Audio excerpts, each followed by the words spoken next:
Bakit, sir? Kasi palagi naman kami nag-uusap. Marami rin namang nahuli na si Yusek Ramos, but nag-focus lang, sir, in the past scams. So mga IMSI catchers, scammers. So you're right, sir. We borrow the powers. So we coordinate with the law enforcement agency. Sorry for the quote, but seemingly to borrow their powers so that they can, similar to how the PAOK operates po. No? So kasama ang PNP, kasama Kasi most especially now that nakita po naman natin that there are issues in the West Philippine Sea. Yung have you seen the post of ni Army Chief natin na nasisira yung kanilang fight sa West Philippine Sea because of the fake mga that's national security. Di ba? And if I may read, may read, basahin ko lang po.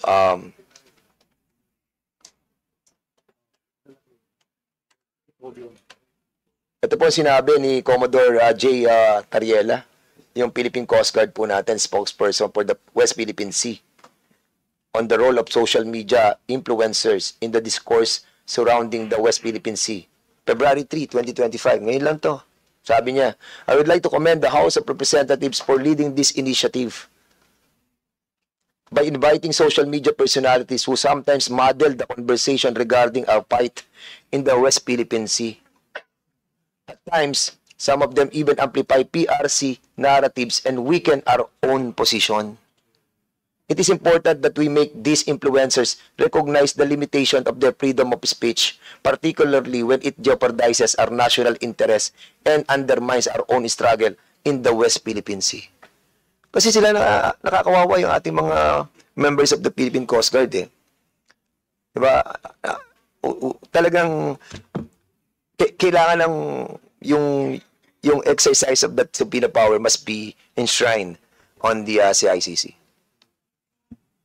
Mr. Chair, Chairman Abante, please. with regards to the problem we have now, no, the CICC has the right to investigate, diba?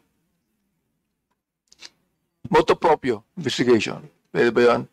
Even though na walang complainant.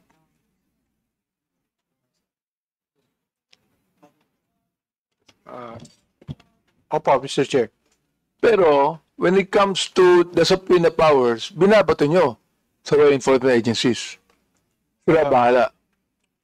If it will lead to an investigation, then we seek the assistance of law enforcement agencies with subpoena powers.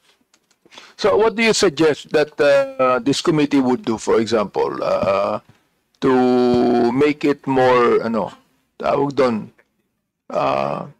di ba? Well, based on our experience of observation, time is of the essence.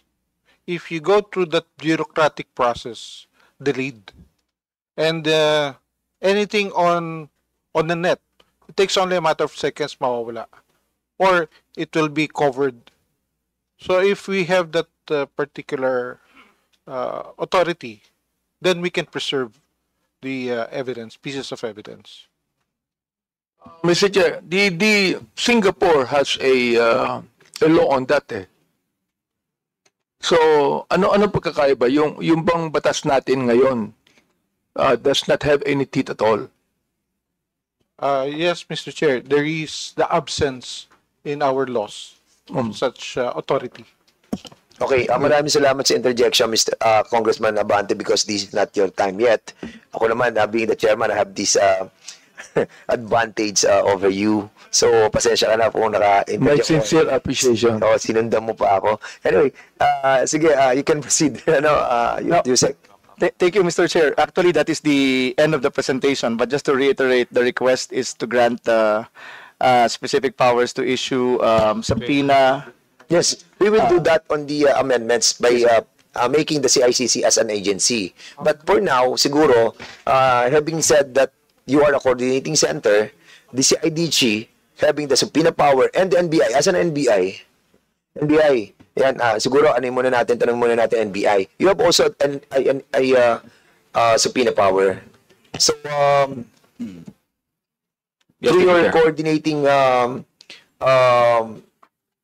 coordinating center na created by law, marami na ba kayong nasubpina about Yes, sa Mr. Chair. mga violation that were committed? Yes, Mr. Chair. Actually, Mr. Chair, the subpoena power of the NBI is imbued on the creation of the NBI itself, RA 157, and the Modernization Act, which is RA 10867. So, kasama po yung subpoena power sa mga authority na binigay ng Congress sa aming ahensya. That's why CICC always coordinate with us on matters of investigation. Dahil po yung lahat po ng investigative division po ng NBI, with the signature of our Assistant Director for Investigation, pwede pong magsubpoena in aid of investigation po. The only limitation po ng subpoena power of the NBI is we do not have contempt power. So after na subpoenahan po natin yung ating subject for investigation at hindi po siya nag-attend, hanggang doon na lang po yun. We only note on our transmittal and recommendation sa prosecutor that the subject was given opportunity, due process, to explain himself. However, hindi po siya nagpa-unlock sa subpoenang binigay namin. Okay, question. Okay na yun. But the subject complainant, yung complainant should be yung taong apektado mismo, or motu proprio on your side, you can be the complainant. The CIDG and the Well, NBI. Mr. Chair, just for clarification, sabi po ni CICC, we could investigate motu proprio. Investigation motu proprio is different from complaining motu proprio. When it comes to the filing po dito sa ating prosecutor's office, we have to, kailangan po ng complaint ng injured party But that is after the investigation was conducted. after the So investigation. the complainant can follow through. Yes. Yeah, good enough. At least, kasi at least you can inform. Like for example, ngayon, magkakaroon na malapit na eleksyon. Nagagamit na talaga that against us eh. And ang dami mga videos, YouTube, TikTok, ang talagang nakikita natin that, like for example, may example lang ako, Mr. Chairman, Co-Chair. Dahil kahapon lamang, meron kami sa pamantasan ng lungsod ng Kabuyaw. Meron tayong dinonate doon, nabanggit yung pangalan ko. You know how many bad comments ang nagbarrage doon sa page nila? 24,000 comments in, I think, in 2 hours. Can you imagine that? That's bots. Auto bots. Kaya nga eh. So, ganun sila ka-desperate. 24,000 comments. Well, basically, maraming talagang mga bad comments. Yung good, siguro, kakonti. But that is bot, di ba? Bots yun, di ba? Now, ang tanong. Kasi baka ang tao hindi naintindihan yung bots eh. Kaya ganun kabilis because sa isang source nang galing yon. Am I correct? On this analysis? Yusek? Yes, sir. So, kasi kami na nasa Quadcom, nasa Tricom ngayon, for sure, maraming aabotin tayong mga ganito. But we have to let the people know na mga bots yun. Even the what you call it, the Texas, di ba? Mga gawa ng AI. So, wag natin paniwalaan basta-basta na yung mga messages na nababasa ng ating mga kababayan doon ay galing mismo sa tao. Dahil hindi siya galing sa tao.